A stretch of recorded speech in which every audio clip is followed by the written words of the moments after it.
I never thought grief could cut twice. First when my father passed, and second when I learned what he truly thought of me. We gathered for the will reading. My mother, my brother Daniel, and me. The lawyer's voice echoed through the mahogany-paneled room. My heart pounded. And then came the words. Daniel inherits $15 million, because he needs it more. The silence that followed was deafening. I sat frozen, hands shaking, as Daniel smirked across the table. 15 million. My parents had chosen him, not me. And my share. A pat on the back, a vague reminder to be grateful. My chest burned with betrayal. But something in the lawyer's pause, something in the way he shuffled those papers, told me the story wasn't over. There was something else hidden in that will. I sat in that leather chair, my palms damp against the armrests. The air in the room smelled like dust and stale cologne. Daniel leaned back, smug, twirling the pen the lawyer had handed him, while I tried to make sense of the words still hanging in the air. Daniel inherits $15 million. My father was gone, and instead of comfort, I got humiliation. I heard my mother clear her throat. Eden, you understand, don't you? Daniel needs it more. You've always been independent. Independent. That word felt like a knife. Independent meant less loved. Independent meant less deserving. I wanted to scream. Instead, I whispered. So all I get is nothing. The lawyer hesitated. Not nothing. Your father did leave something. He slid a thin envelope toward me. I opened it with trembling hands. Inside was a single key. No note. No instructions. Just a brass key with the number 47 etched into it. Daniel chuckled. A key. 15 million for me, and you get a mystery box. My face flushed hot. My parents avoided my eyes. I left the office that day with the key heavy in my pocket, humiliation heavier on my shoulders. That night, I sat in my small apartment staring at it under the lamplight. My father had been many things, strict, distant, impossible to please. But careless. Never. If he left me this key, it meant something. The question was, what? And why hide it? I clenched the key in my fist. The pain grounded me. Maybe Daniel had the money. But I had something else, a thread of mystery. And I swore I'd pull it until the whole truth unraveled. That night I barely slept. The key sat on my nightstand, glinting under the weak glow of the lamp. Number 47. Just a piece of brass, yet it felt heavier than Daniel's 15 million. By morning I couldn't take the suspense. I tucked the key into my pocket and drove to my parents' old estate. The house was cold, lifeless without my father pacing the halls, barking about discipline and ambition. I searched every drawer, every closet. No lock, no box, nothing marked 47. I almost gave up, until I remembered the storage facility on the edge of town. Dad used to disappear there on weekends, claiming he needed peace to go through old files. At the time I thought nothing of it. But now, my heart raced. The receptionist at the storage facility barely looked up as I asked, "Do you have a unit under the name James Porter?" She typed into her computer, then nodded. Unit 47. Paid up for 5 years in advance. Unit 47. My breath caught. She handed me a clipboard to sign. My fingers trembled as I scrawled my name. The metal door creaked as I slid it open. Inside was not what I expected. No dusty furniture. No old boxes of clothes. Instead, neat shelves lined with binders. Dozens of them labeled meticulously by year. In the corner sat a locked steel box, small enough to carry, heavy enough to demand answers. I slipped the key into the lock. Click. Inside were envelopes. Each one sealed, each one addressed. Not to Daniel, not to my mother. Me. My heart thudded as I opened the first. Eden. It began in my father's crisp handwriting. If you're reading this, it means I am gone. You must understand something your brother never could. Wealth without wisdom destroys. Daniel is reckless, and he will burn through the inheritance. But you. Trust you. Inside these binders are the true records of my fortune. The lawyers read a will but not the will. Follow the trail. Trust no one. I dropped the letter, my chest tight. I tore through the binders, flipping page after page. Investments, offshore accounts, property deeds. Numbers so large they blurred in my vision. My father hadn't left behind just 15 million. His real fortune was closer to 50 million. And Daniel had no idea. I stuffed the first binder into my bag, hands shaking. This wasn't just a mystery anymore. This was a hidden empire. But as I locked the unit behind me, a cold thought cut through my excitement. Why hide this from the family? Why hide it from Daniel? That evening, I sat in my apartment with the binder spread across my kitchen table. Page after page revealed investments my father never mentioned. Shares in companies overseas, properties under shell corporations. He wasn't just wealthy. He was secretive. Then I noticed something else. Strange notations in the margins of several pages. Initials, dates, payments marked as confidential. One name kept appearing, Daniel. My stomach dropped. Payments marked under his name. Thousands of dollars at a time. Disguised as consulting fees. But Daniel had never worked for my father. He spent his life gambling, crashing cars, and begging for bailouts. I whispered to myself, "What were you hiding, Dad? What were you paying him for?" The next day, I tried to confront Daniel casually. Over coffee, I asked, "So, how does it feel being a millionaire overnight?" He smirked.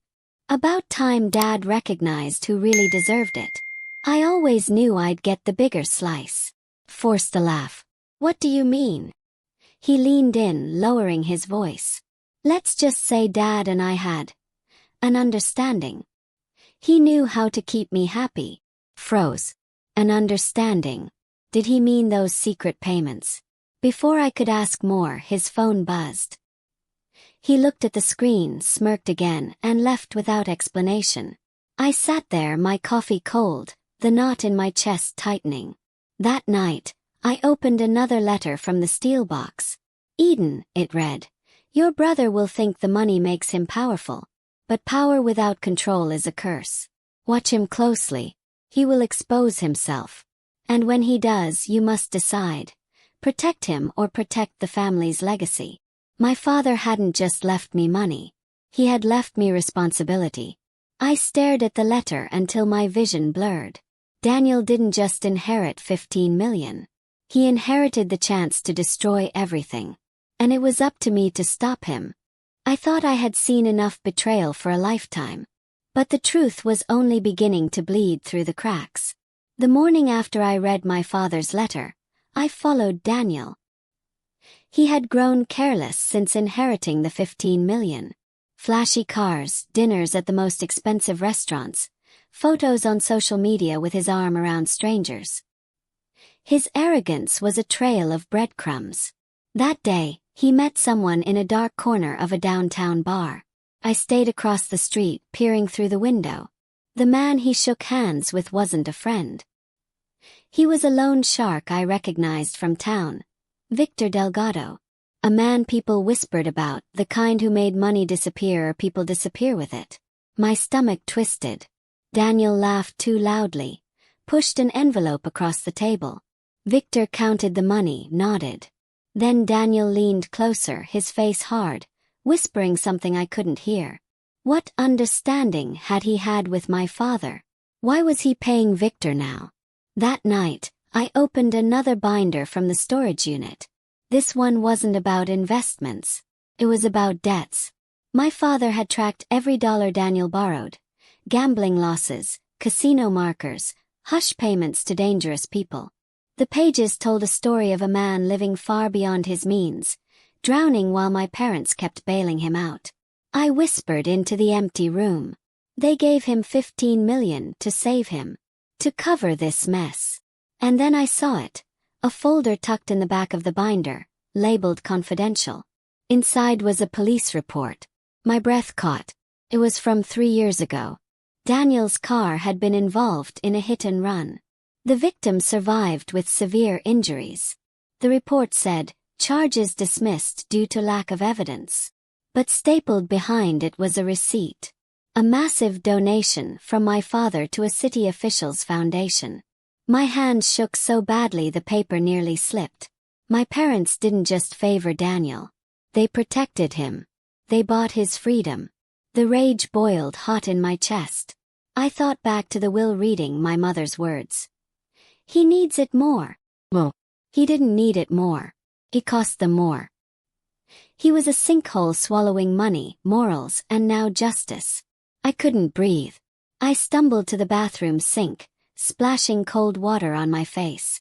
The woman staring back at me in the mirror looked broken, but inside something sharper was forming. 2 days later, I confronted my mother.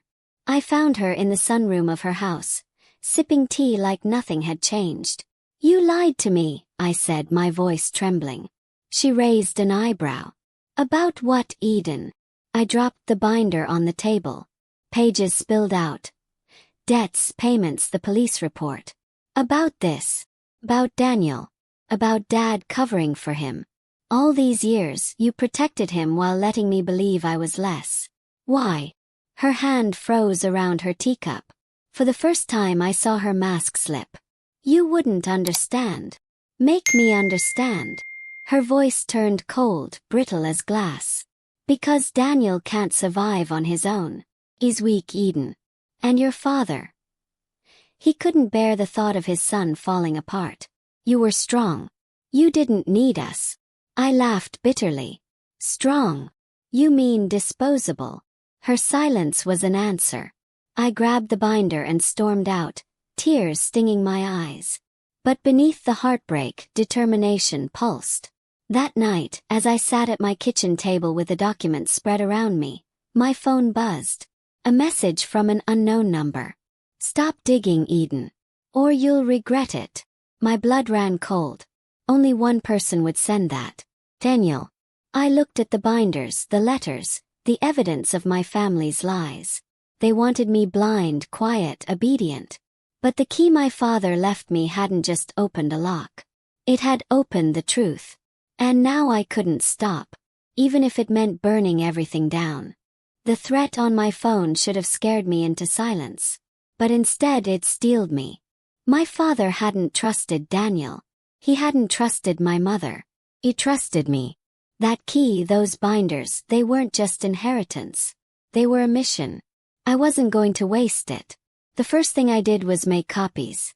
Every binder page, every envelope, every police report. Scanned, encrypted, backed up to a drive my brother could never touch. I mailed a second copy to a trusted friend in another city with a note. "If anything happens to me, release this to the press." That weight lifted off my chest. For the first time since the will reading, I felt safe enough to breathe. Next I called Lila. My best friend since college, the one person who always told me the truth, even when it hurt. She met me at a quiet diner off the highway. I slid the binder across the table.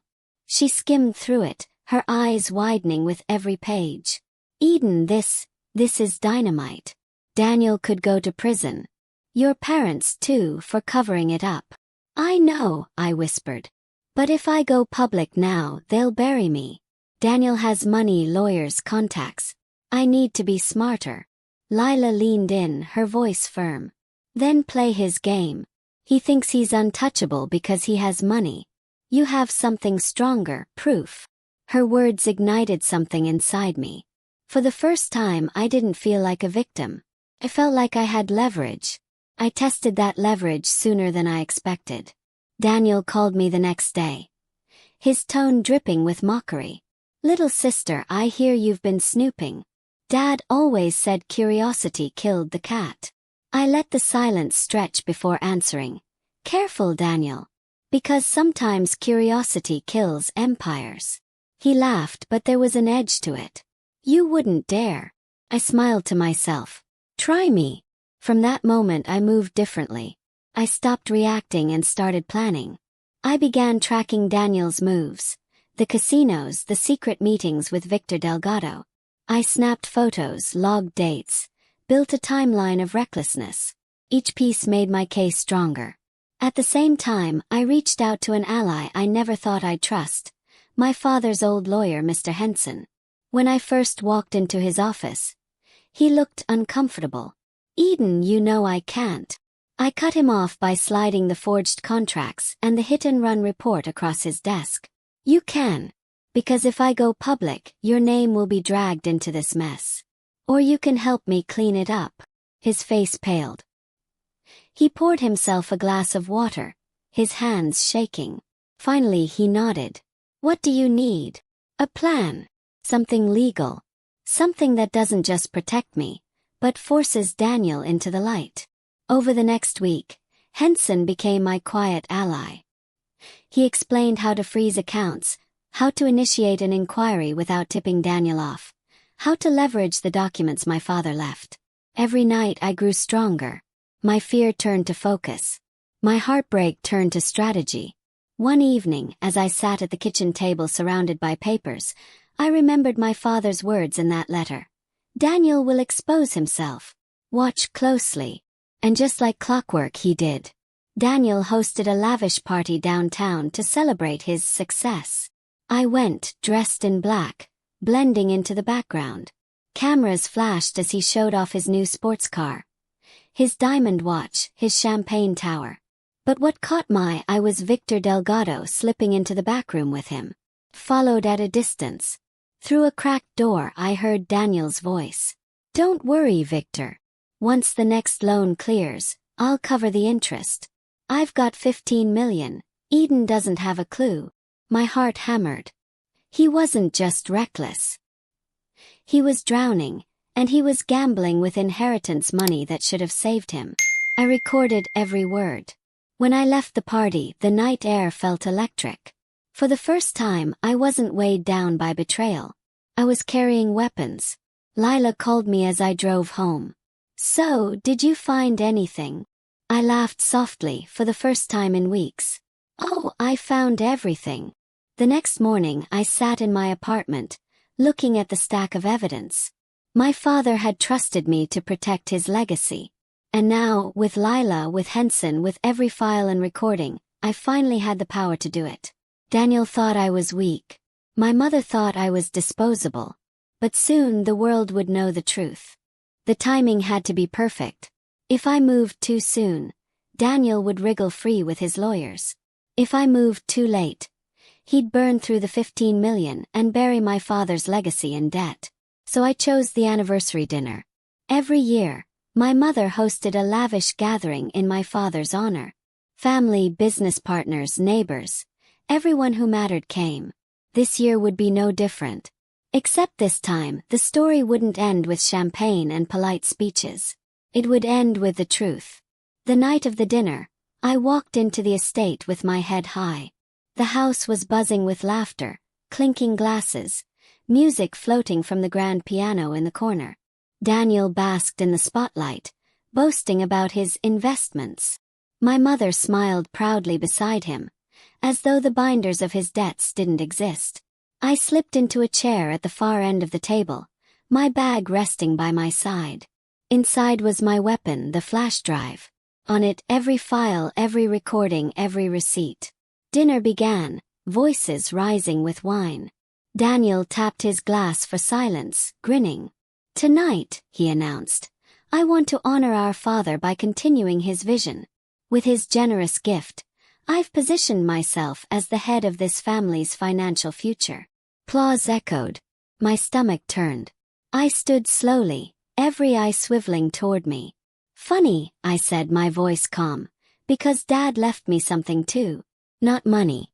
Something far more valuable." I pulled the flash drive from my bag and held it up. "Proof." The room hushed. Daniel's grin faltered. I nodded toward the butler, who inserted the drive into the projector. The first slide lit the wall. Daniel's debts. Then came the police report. Then the recording of him whispering to Victor Delgado. Gasps filled the room. Daniel shot up from his chair, his face red. "This is fake. She's jealous." I met his glare, steady. "Fake? Then explain your own voice, Daniel. Once the next loan clears, I'll cover the interest. Eden doesn't have a clue." The recording echoed in the stunned silence. My mother's face drained of color. Investors muttered angrily. My uncle slammed his fist on the table. Daniel stammered, searching for words. But the more he struggled, the clearer it became. His empire was built on lies. And tomorrow the world would know. The room erupted in chaos. Relatives shouted. Business partners pulled out their phones, recording the evidence flashing on the wall. My mother's trembling hand gripped the edge of the table, her face as pale as porcelain. Daniel lunged toward the projector, yanking the plug. The screen went black, but the damage was done. His voice, his own confession, still rang in everyone's ears. "She's lying," he roared. "You think I'd risk everything? You think I'd drag Dad's name through the mud?" But no one believed him anymore. One of my father's closest friends stood, pointing a finger at him. "You disgraced your father's legacy. You'll answer for this." By morning the fallout had begun. The recordings went viral, leaked by a cousin who uploaded them to social media. Headlines screamed, "Millionaire heir exposed in debt and fraud scandal." Investors demanded their money back. And then came the police. They reopened the hit-and-run case. They traced the forged donations. They froze Daniel's accounts. For the first time in his life, my brother faced consequences. My mother called me, her voice brittle. "How could you do this, Eden? To your own family?" I closed my eyes, the words cutting but not breaking me. "I didn't do this, Mom. Daniel did. Dad trusted me to protect the truth. That's all I did." There was silence. Then the line went dead. That evening I returned to the storage unit. I placed the last binder back on the shelf, locked the steel box, and whispered into the cold air. "It's over, Dad. I kept your legacy safe." For the first time in months my chest felt light. I wasn't the forgotten daughter anymore. I was the one who carried the truth. 6 months later I found myself back in the mahogany-paneled office where it all began, the place where I'd once sat humiliated, holding nothing but a brass key while my brother Daniel smirked across the table with his $15 million. Only now everything was different. The lawyer slid the final documents across the desk, his voice calm and steady. "Miss Porter, as of today, you are the sole heir to your father's true estate. The trust is in your name. Daniel has been disqualified from inheritance due to misconduct." I stared at the papers, the black ink still drying. $50 million worth of investments. Properties my father had hidden.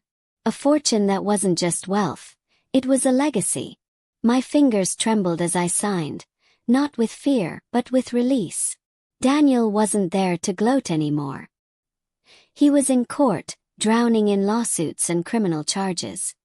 His arrogance, his recklessness, all of it had finally caught up with him. The loan sharks he once laughed with had turned on him. The investors he deceived demanded restitution. The courts reopened his hit-and-run case, and this time, there was no father to buy his way out. He was facing the one thing he'd spent his entire life running from: accountability. My mother hadn't shown up either. She hadn't spoken to me since the dinner, since the night I projected Daniel's secrets on the wall for the entire family to see. Her silence stung at first. I had begged for her love all my life, tried to earn her approval by being the strong one. But now I understood. Her love had always come with conditions. Silence, obedience, sacrifice. I didn't need that kind of love anymore. When I left the office, I didn't drive straight home. Instead, I went to the park my father used to walk every morning. The benches were the same. The trees whispered the same way they always had. I sat down with a small brass key in my hand, the one that had started everything. I closed my eyes and whispered into the wind. "Dad, you knew. You knew Daniel would destroy himself. You knew Mom would protect him, even at the cost of justice. And you knew I was the one who'd have to face the truth." The breeze lifted my hair, and for a moment I felt like he was there. I thought about the girl I had been on that first day, clutching the key, humiliated, lost. The one who thought independent meant unwanted. But now I understood. Independence wasn't a curse. It was training. It was strength. My father had seen it, even when I couldn't. I looked at the city skyline glowing in the distance, and for the first time, the future didn't feel heavy. Felt wide open. In the weeks that followed, I made choices I never thought I'd be strong enough to make. I created scholarships in my father's name. Not for the rich, not for the reckless, but for kids like me, kids who had been told they were strong, just because no one else would catch them if they fell. I invested in community programs that gave people second chances. The kind Daniel had wasted but others deserved. And slowly the whispers about me changed. No longer the forgotten daughter. No longer the weak heir. Now they called me what I truly was. The protector of the Porter legacy. One evening, Lila and I sat on my balcony, glasses of wine in hand. She smiled at me across the table. Do you realize what you've done, Eden? You didn't just survive this. You rewrote it. You took the story they handed you, the girl who got nothing, and you turned it into power. I smiled, the kind of smile that comes from deep in the soul. For the first time, I feel like I'm exactly where I'm supposed to be. But the closure wasn't just about money. It wasn't even about revenge. It was about looking in the mirror and finally recognizing myself. Not as the daughter overlooked. Not as the sister discarded. But as the woman who faced betrayal and chose not to break. As I rose from the bench in the park that day, the brass key warm in my palm, I whispered words that tasted sweet on my tongue. They thought I was left with nothing. But I walked away with everything that mattered. And for the first time I truly believed it.